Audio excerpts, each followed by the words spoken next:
Gilles Pélisson, bonjour. Bonjour. Vous venez de présenter les résultats 2009, des résultats dans le rouge.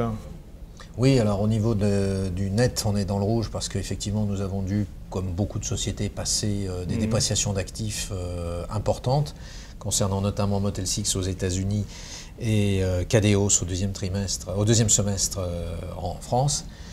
Inversement, ce qui a fait plaisir, je crois, ce matin au marché, c'était plutôt la satisfaction de voir un résultat... Dans le haut de la fourchette, comme on dit. Avant impôt, qui reste positif à quasiment 50 millions d'euros, qui était effectivement dans le haut de nos prévisions, et ce, malgré une dévaluation du bolivar vénézuélien, qui est tombé juste en fin d'année ou en début d'année, et donc il nous a quand même impacté de 40 millions d'euros. Donc les marchés ont bien vu que la fin de l'année s'était mieux passée que prévu sur l'hôtellerie, et puis ainsi également avec un impact assez positif sur les services. Donc des dépréciations d'actifs, des restructurations.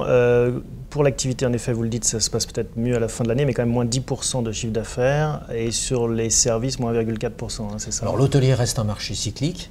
Clairement, ce qu'on avait imaginé est arrivé, c'est-à-dire l'arrêt du voyage et notamment du voyage d'affaires.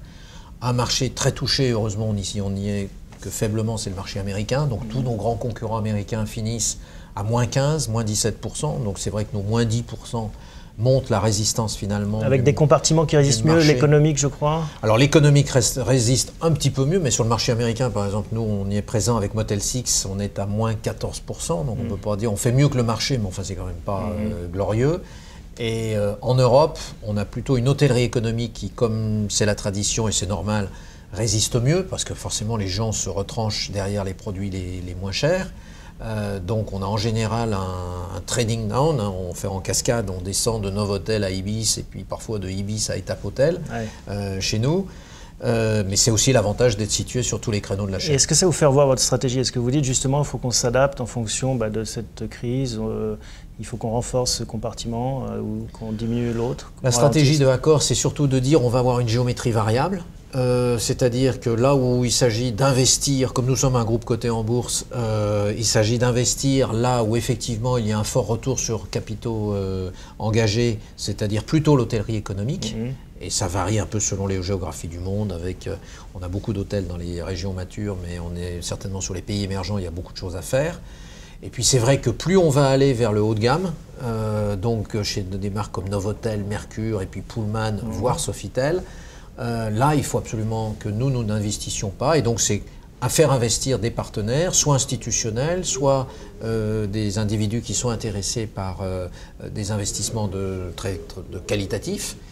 Et c'est dans ce cadre-là qu'on a notre fameuse politique d'asset right, c'est-à-dire céder des actifs là où il nous semble ne pas devoir les détenir, donc plutôt le haut de gamme, et continuer à investir plutôt sur l'hôtellerie économique. On va y revenir sur tout ça, mais un mot sur l'activité en ce début d'année.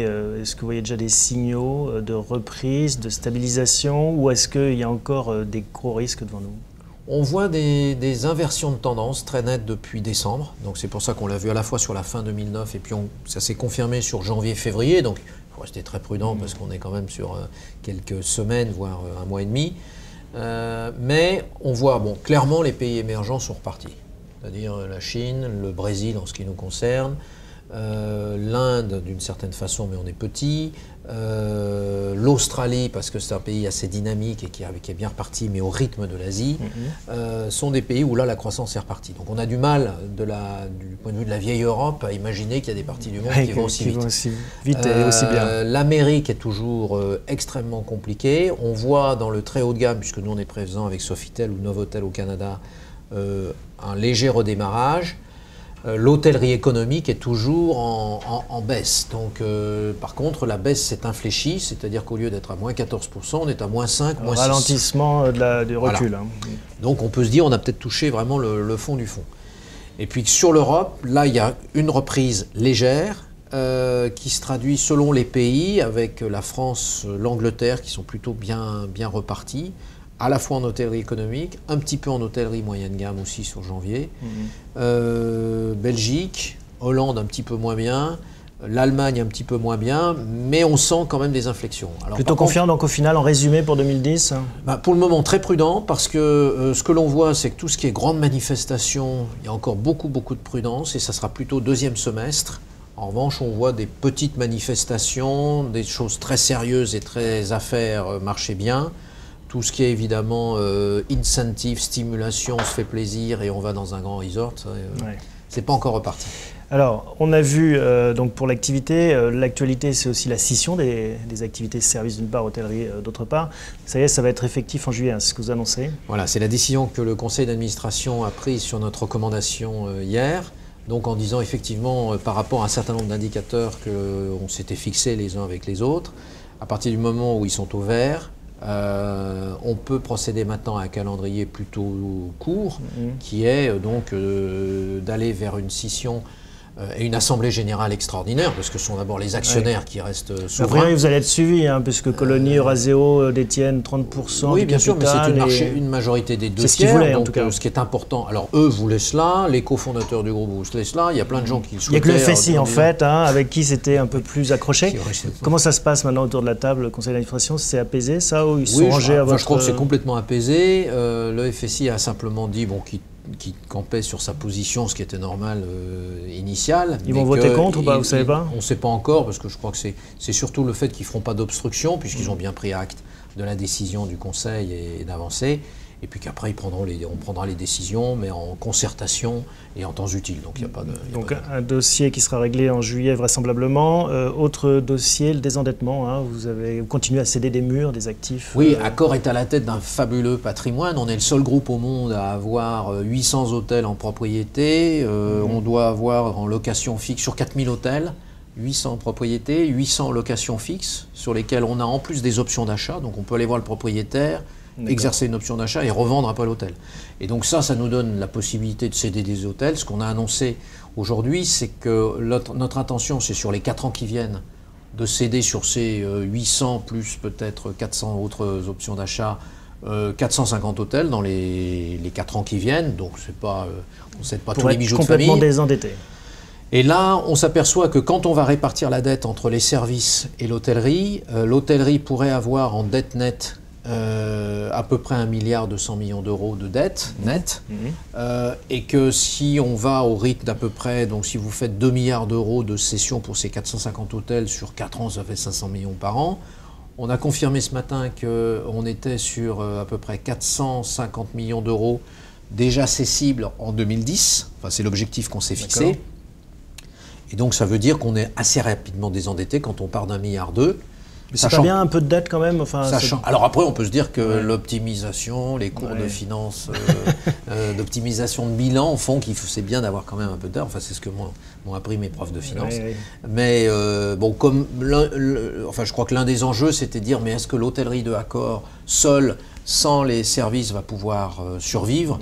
Vous en faites la preuve là, en fait. Là, on est en train de démontrer, de dire non, attendez, si on met que simplement 1,2 milliard de dette nette sur l'hôtellerie, on a un groupe. Et en plus, on a annoncé aussi la cession possible de nos 49% dans le groupe Barrière, absolument. Voilà, qui est un élément important puisque ça peut représenter... Ça, il y a des rumeurs récurrentes sur les marchés, sur le repreneur éventuel. Vous avez des pistes sérieuses, concrètes, on peut dire quelque chose là-dessus? Non, pas aujourd'hui. On dit simplement qu'il y a une volonté d'agir entre l'actionnaire majoritaire qui est Dominique de Seigne et sa famille, et le groupe Accor pour dire, bien, c'est un dossier que à l'horizon de l'année 2010, on devrait avoir traité. Avec une introduction en bourse. Voilà, aussi. Plusieurs possibilités. Ça peut être effectivement des actionnaires investisseurs institutionnels ou des fonds souverains qui peuvent rentrer au capital et racheter notre participation, ou une introduction en bourse qui absolument n'est pas écartée. Un mot sur les marges de manœuvre financières qui vont vous permettre d'investir aussi dans des nouvelles chambres, avec une politique agressive aussi d'ouverture de nouvelles chambres. Oui, on a surtout annoncé donc un plan ambitieux de croissance, puisqu'au cours des dernières années, on a ouvert bon an mal an entre 25 et 28 000 chambres d'hôtel. Vous allez monter à 40 000 maintenant. Donc là, on s'est fixé un horizon de 35 à 40. 35 à 40 en rythme de croisière. Malgré le contexte, en fait, c'est pourquoi? C'est pour occuper le terrain, pour prendre des parts de marché, pour vous renforcer? C'est surtout qu'avec notre portefeuille de marques qui est extrêmement bien développé et complémentaire, on a un certain nombre de marques comme Pullman, comme Mercure, ou comme All Season, qui est la nouvelle marque économique qu'on a créée il y a maintenant 2 ans en Europe, qui sont des marques qui s'adaptent bien aux franchisés et donc à l'hôtellerie indépendante. Et donc ça, ce sont des outils de conquête à travers l'Europe qui sont assez fabuleux parce que Mercure, par exemple, a 700 hôtels et peut aller très très vite. C'est le premier hôtelier en milieu de gamme en France, en Allemagne. Donc on peut en faire quelque chose d'encore plus fort. C'est vraiment ça le nouveau business model d'Accor maintenant, cession des murs, gestion des marques et franchise. Franchise, tout en restant le premier opérateur mondial, c'est-à-dire que nous gérons plus que n'importe quel autre groupe qui sont beaucoup plus axés sur la franchise, des chambres d'hôtel, ça veut dire qu'en termes de métier, d'école de formation, moi je répète volontiers parce que c'est important et notamment en interne, on continue à être ce fabuleux ascenseur social qui représente l'hôtellerie, c'est-à-dire que pour un jeune notamment qui est peu qualifié, rentrer dans l'hôtellerie, c'est toujours la perspective de pouvoir un jour de devenir directeur ou directeur régional. Et puis c'est surtout une école de formation, puisqu'on dit souvent, nous on est la première école hôtelière mondiale, on a 16 académies Accor dans le monde, l'ambition c'est d'en avoir plus d'une vingtaine, donc de rester maître de nos métiers et de les développer. 2 dernières questions. Tout d'abord, c'est assez rare de voir un patron réduire le périmètre de son groupe, de ne pas garder finalement d'une façon ou d'une autre les services sous son aile. C'est quelque chose qui a été difficile ou finalement naturel? Non, c'est pas naturel. C'est que simplement au bout de 4 ans d'avoir fait grandir les services, pour moi c'est pas je réduis mon périmètre parce que big is beautiful. C'est surtout de se dire si en 4 ans on est arrivé à donner une taille critique à Accor Service, et ce qui est aujourd'hui le cas, à travers des acquisitions, à travers de la croissance organique, en ouvrant des nouveaux pays, c'est plutôt de faire partir voilà, le papillon, je veux dire, qui va s'éclore et qui va pouvoir voler de ses propres ailes. Et c'est plutôt ça l'image que moi j'aurais en tête, tout en étant convaincu que le groupe, la partie hôtelière, dont je vais m'occuper dans le futur, va elle continuer à se développer et aura un développement assez passionnant. Donc si vous voulez, je crois que c'est, bon bien sûr à l'instant T c'est une réduction, mais je crois que c'est surtout permettre à 2 très belles entreprises de se développer. Dernier mot sur le dividende, il baisse cette année, 1,05 € je crois, c'est ça?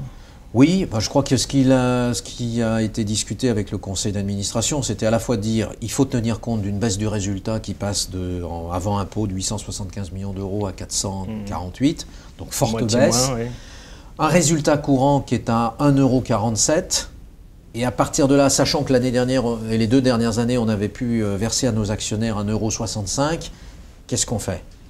Il aurait été évidemment absurde de payer 1,65 € quand le résultat courant du groupe était de 1,47 €.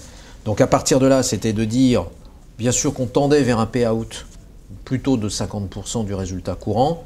On oublie cette règle qu'on s'était donnée quand tout allait bien. On est en temps de crise, donc on fait un effort supplémentaire. On va à 70% de payout de ce résultat courant. Et ça nous donne 1,05 €. Merci Gilles Pélisson, à bientôt. Merci.